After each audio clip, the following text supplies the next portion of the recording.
আসসালামু আলাইকুম। সময়ের কণ্ঠস্বর প্রাইম নিউজে আপনাদের স্বাগত। আপনাদের সঙ্গে আছি আমি রিমা আক্তার। শুরুতেই সংবাদ শিরোনাম। প্রধানমন্ত্রীর সঙ্গে তুরস্কের পররাষ্ট্রমন্ত্রী হাকান ফিদানের সৌজন্য সাক্ষাৎ, দুই দেশের স্বার্থ সংশ্লিষ্ট বিভিন্ন বিষয় নিয়ে আলোচনা। নগর সমস্যার সমাধানে শুধু প্রকল্প শেষ নয়, স্থায়ী সমাধান চান মির্জা ফখরুল। বাংলাদেশ থেকে ভারতের নারী পাচারের চেষ্টা, পাচারকারী সহ আটক 2। পাল্টাপাল্টি হামলায় ইরান ও যুক্তরাষ্ট্রের মধ্যকার উত্তেজনা আবারও বেড়েছে। এবং অবশেষে ইরানকে ভিসা দিল যুক্তরাষ্ট্র, তবে থাকছে বিশেষ নজরদারি।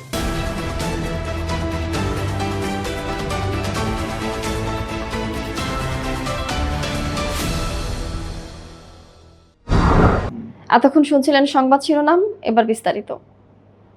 প্রধানমন্ত্রী তারেক রহমানের সঙ্গে সৌজন্য সাক্ষাৎ করেছেন ঢাকা সফররত তুরস্কের পররাষ্ট্রমন্ত্রী হাকান ফিদান। দুপুরে প্রধানমন্ত্রীর তেজগাঁও কার্যালয়ে এই সাক্ষাৎ অনুষ্ঠিত হয়। সাক্ষাৎকালে বাংলাদেশ ও তুরস্কের মধ্যে রাজনৈতিক ও প্রতিরক্ষা খাতের সম্পর্ক উন্নয়নের লক্ষ্যে দুই দেশের প্রতিরক্ষা ও পররাষ্ট্রমন্ত্রী পর্যায়ে যৌথ কমিটি গঠনের সিদ্ধান্ত এবং প্রতি বছর দুই দেশের পররাষ্ট্রমন্ত্রী পর্যায়ে বৈঠক আয়োজনের সিদ্ধান্ত হয়।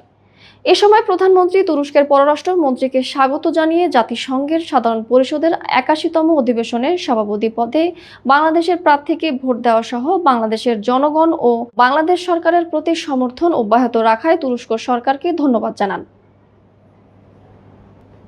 রাজধানী ঢাকার পরিবেশ, পানি, ড্রেনেজ ও নগর ব্যবস্থাপনা নিয়ে তীব্র ক্ষোভ প্রকাশ করেছেন স্থানীয় সরকার, পল্লী উন্নয়ন ও সমবায় মন্ত্রী মির্জা ফখরুল ইসলাম আলমগীর।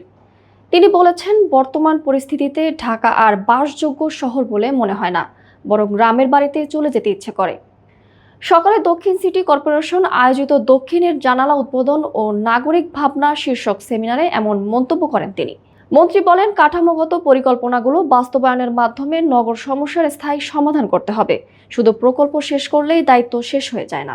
এখন সেই বুড়িগঙ্গার কাছেও যাওয়া যায় না, এত পলিউটেড, এত দুর্গন্ধ। আপনার তুরাগেও একই অবস্থা, আপনার শীতলক্ষা তো প্রায় একই অবস্থা শুরু হয়েছে। তাহলে ঢাকা শহরের নাগরিকরা যাবেন কোথায়?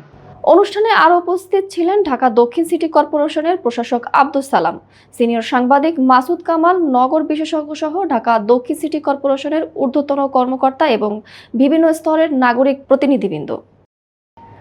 নেত্রকোনার দুর্গাপুরে সীমান্ত এলাকায় এক কিশোরীকে ভারতে পাচারের চেষ্টাকালে একজন কথিত পাচারকারী ও ওই কিশোরীকে আটক করেছে বর্ডার গার্ড বাংলাদেশ বিজিবি। দুপুরে এক প্রেস বিজ্ঞপ্তিতে এই তথ্য নিশ্চিত করেছেন বিজিবির নেত্রকোনা ব্যাটালিয়নের অধিনায়ক লেফটেন্যান্ট কর্নেল তৌহিদুল বারী। এর আগে সকাল 9:30টার দিকে নেত্রকোনা ব্যাটালিয়নের ভবানীপুর বিউপির টহল দল সীমান্তের ফারংপাড়া গ্রামের বটতলা এলাকায় অভিযান চালিয়ে তাদের আটক করা হয়। আটককৃত পাচারকারী সিলভার চাকমা ভরতপুর গ্রামে এনফন্ট নকরেটের ছেলে। পাচারের শিকার হওয়া কিশোরী পার্শ্ববর্তী ময়মনসিংহ জেলার ধোবাউড়া উপজেলার সোনাত্রীয় গ্রামের রূপক সরকারের মেয়ে। সে দুর্গাপুর উপজেলায় বড়ইগঞ্জ গ্রামে আত্মীয়র বাড়িতে বসবাস করত। বিজিবি সূত্রে জানা গেছে, ওই কিশোরীর অধিকাংশ আত্মীয় স্বজন ভারতে বসবাস করেন। তাদের কাছে যাওয়ার উদ্দেশ্যে তিনি সিলভার চাকমার সহযোগিতা নিয়েছিলেন। এবার আন্তর্জাতিক। ইরান ও যুক্তরাষ্ট্রের মধ্যকার উত্তেজনা আবারও বেড়েছে। গতকাল শুক্রবার বাংলাদেশ সময় মধ্যরাতে হরমুজ প্রণালীর দিকে ধেয়ে আসা ইরানের 4টি ওয়ান ওয়ে অ্যাটাক ড্রোন ভূপাতিত করেছে মার্কিন সামরিক বাহিনী। ওয়াশিংটনের দাবি, ড্রোনগুলো ওই অঞ্চলের নিরাপত্তার জন্য হুমকি তৈরি করেছিল। এরপর ইরানের গোরুক ও কেশম দ্বীপের উপকূলীয় নজরদারি রাডার স্টেশনেও যৌথ হামলা চালায় মার্কিন সামরিক বাহিনী। জবাবে হামলার কয়েক ঘন্টার মধ্যে কুয়েত ও বাহরাইনের মার্কিন ঘাঁটি লক্ষ্য করে ক্ষেপণাস্ত্র ছুড়ে ইরানের প্রতিরক্ষা বাহিনী অভিজাত শাখা ইসলামিক রেভলিউশনারি গার্ড আইআরজিসি। ইরানি সংবাদ মাধ্যম তাসনিম নিউজ এবং যুক্তরাষ্ট্রের প্রতিরক্ষা বাহিনীর কেন্দ্রীয় কমান্ড সেন্টকম পৃথকভাবে ইরানের হামলার বিষয়টি নিশ্চিত করেছেন। শনিবার ভোরের দিকে কুয়েতের আন্তর্জাতিক বিমানবন্দর এবং বাহরাইনের মার্কিন নৌবাহিনীর 5ম ফ্লিটের সদর দপ্তরকে লক্ষ্য করে ইরান মোট 60টি ক্ষেপণাস্ত্র ছুড়েছে বলে জানিয়েছে সেন্টকম। তবে লক্ষ্যবস্তুতে আঘাত হানার আগেই প্রত্যেকটি ক্ষেপণাস্ত্র ধ্বংস করা হয়েছে বলে জানা গেছে। খেলার খবর, ফুটবল। অবশেষে 2026 ফিফা বিশ্বকাপে অংশগ্রহণের জন্য ইরানের জাতীয় ফুটবল দলের খেলোয়াড়রা যুক্তরাষ্ট্রে প্রবেশের ভিসা পেয়েছেন। শুক্রবার এক মার্কিন কর্মকর্তা এবিসি নিউজকে এই তথ্য নিশ্চিত করেছেন। মার্কিন কর্মকর্তাদের বরাতে জানা গেছে, খেলোয়াড়দের পাশাপাশি কোচ, ফিটনেস ট্রেনার এবং কিছু সহায়ক স্টাফের জন্য ভিসা অনুমোদন করা হয়েছে। ইরান দল বর্তমানে আন্তালিয়াতে প্রশিক্ষণ ক্যাম্প করছে।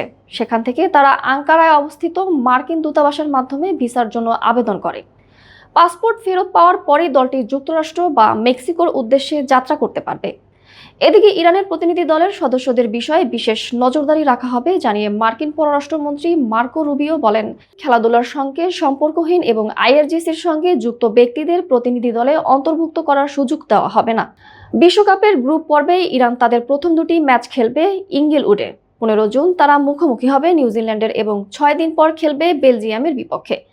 তৃতীয় ম্যাচে 26 জুন সিয়েটলে তাদের প্রতিপক্ষ হবে মিশর।